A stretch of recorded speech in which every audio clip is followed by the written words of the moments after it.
What's up, bros and hoes, whatever floats your goat? It's your boy Relentless, and today I'm just bringing you a short video.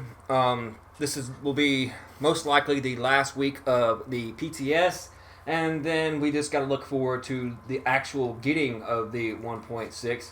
And there's not too much changes that is actually currently going on between what was given out in the 1.6 week 3 patch notes. But there is one main thing that has me totally excited. I went all over social media, Twitter, spreading around hashtag make SMGs great again. Now, this change may not make them as they used to be, like during 1.1 with the whole, PP19 / Century meta. But is a significant change nonetheless. You can say adios, and I'll pull up my current SMG. You can say adios to that 30% crit hit damage. Yes, you heard it right. No more crit hit damage on SMGs. This week on the PTS week 4, the final week, SMGs are getting their crit chance back. This is a tweet by Thylander. I'll go ahead and throw that up on the screen. And he's pretty much basically saying, apologizing to Yannick, sorry, spoiler alert, crit chance is back on the SMGs. With the max base roll stat of 22%, that still might get adjusted depending on how they perform on week 2.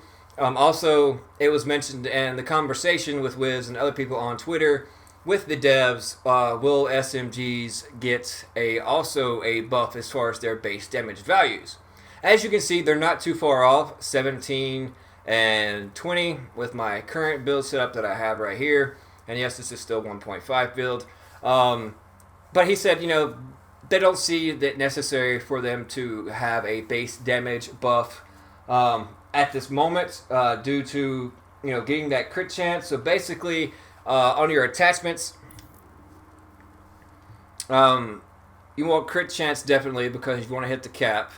As far as underbarrel, tyrant suppressor, and also, instead of going for the crit hit chance, then you want to spec into crit hit damage and everything that you can throw on it imaginably. So stock crit hit chance. And also I want to go over the main gear sets to be hoarding and trying to find in these next couple of weeks to try to be better prepared for 1.6 when it comes.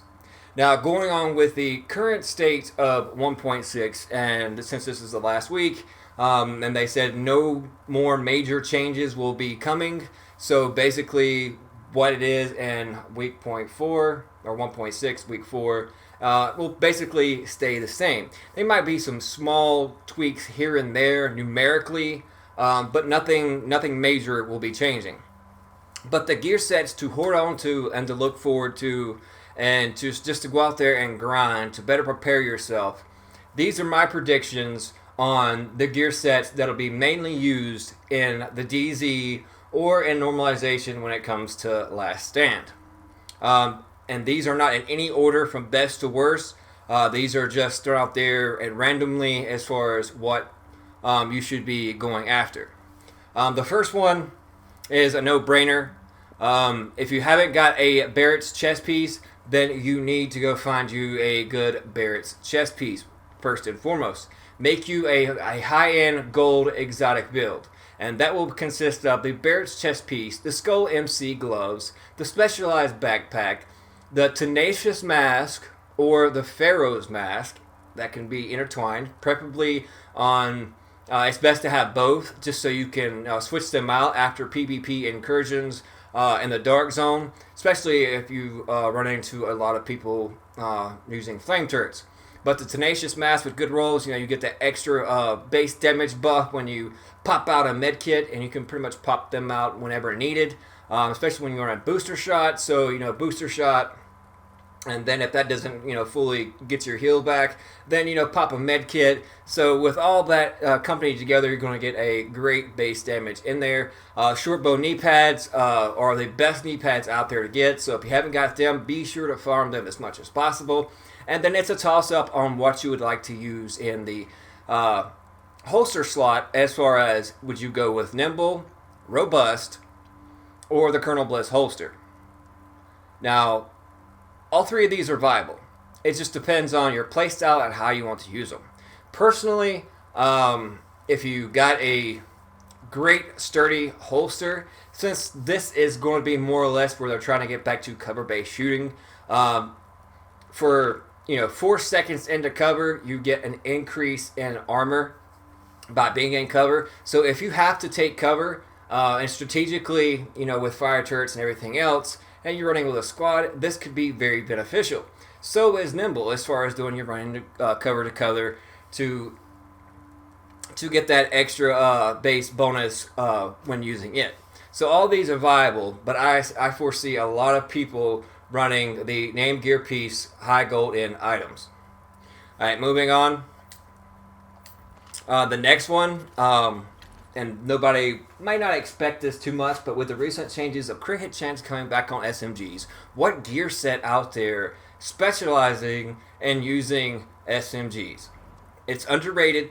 Not too many people use it anymore, except for on PvE, but actually it's really fun.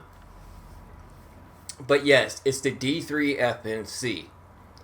Now, in the Dark Zone, I played with it. I've had no problem with it. It's all about moving and being in a group and having a situational awareness. You can eat a lot of damage. You can aggro a lot of damage. And while they're focusing mainly on you, then that allows your teammates to flank or set up in another position to go ahead and do that. But with the crit chance coming in, and having a great SMG and getting the bonus damage of running that set with the SMG, then I foresee the D3 FNC build coming back. And not really just coming back, but actually being elevated into a better place than what it was. And I wish this pretzel guy in this cart would hurry up and come back, because I'm hungry. Come on, pretzel guy, where you at? I'll blow up your cart if you don't come back. But anyways, let's go ahead and move on. The next one. I'm pretty sure you've seen UE Sanctionite stream on Twitch at Upper Echelon Gamers. If you haven't, go check out his recent vids, because if you missed the live streams, then those vids actually pop up on his YouTube channel, UE Sanctionite, so you might want to go check that out. But the Deadeye gear set, it didn't have much of a purpose thereof. Not too many people frequently used it, unless they were just trying to take pop shots and, playing the sit-back role of the group. But yes, it will be very much more viable in 1.6.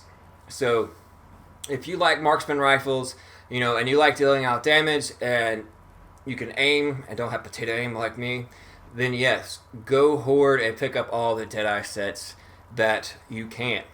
And these next two are pretty much, everyone knows of these, since skills are playing more of a factor in 1.6. That would be the Tactician gear set and also the Reclaimer. Reclaimer being more of a Paladin build set to get your heals, drop your support stations with additional range, the additional regeneration health speed while in there. That will become much viable when playing in a group, not so much solo.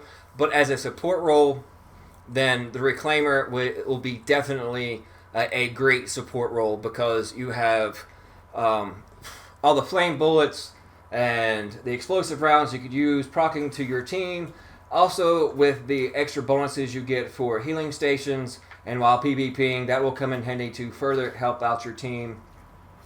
And also with your skills being, however how you want them, but if you're more on the skill set side, so you get the most bang out of your buck, then your heals, if spec'd into, say, skill haste in 1.6, then you'll get your heals back very frequently, so that way you can throw out them booster shots or overheals or whatever you may choose to better help your team advance and take down those rogues, or defend themselves from non-rogues if you are Manhunt. And of course, the Tactician. It's also a support role, but it's a balanced support role, because yes, you get your heals back super fast, you have great high skill power, but on the flip side, with those skills, you can entwine and in turn actually be a damage dealer. Whether it be seeker mines, whether it be turrets, whether it be sticky bombs, utilizing smart cover to help out. I mean, the limits are. Actually, there is no limits. It just depends on what you can concoct and to create and how your team composition works together. You can mix and match, but rest assured, if you're in a 4-man group, somebody on that team to be most effective in a group versus group type battle will have to play the support role.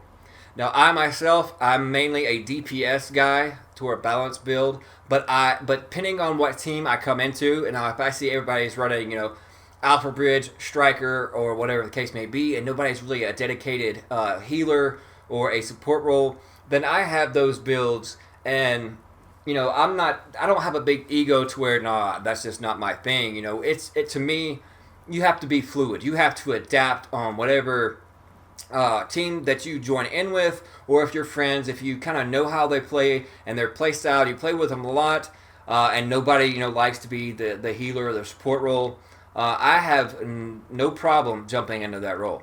If you never have played a support role, you need to, just so you can get a hands-on experience and know how to run a support role build. Just for the simple fact, you may not dish out too much damage weapon-wise, but then you got to think, it's all about the victory. It's not about your stats or what most.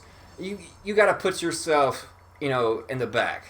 Whatever's best for the team, and that's my philosophy. So if I already have 3 DPS, 3 or balanced builds, or however they want to do it, and no support role, I will step into those shoes and be that support role because I don't mind. It's whatever's best for the team, and what's ever going to prolong either our manhunt or our rogue killing.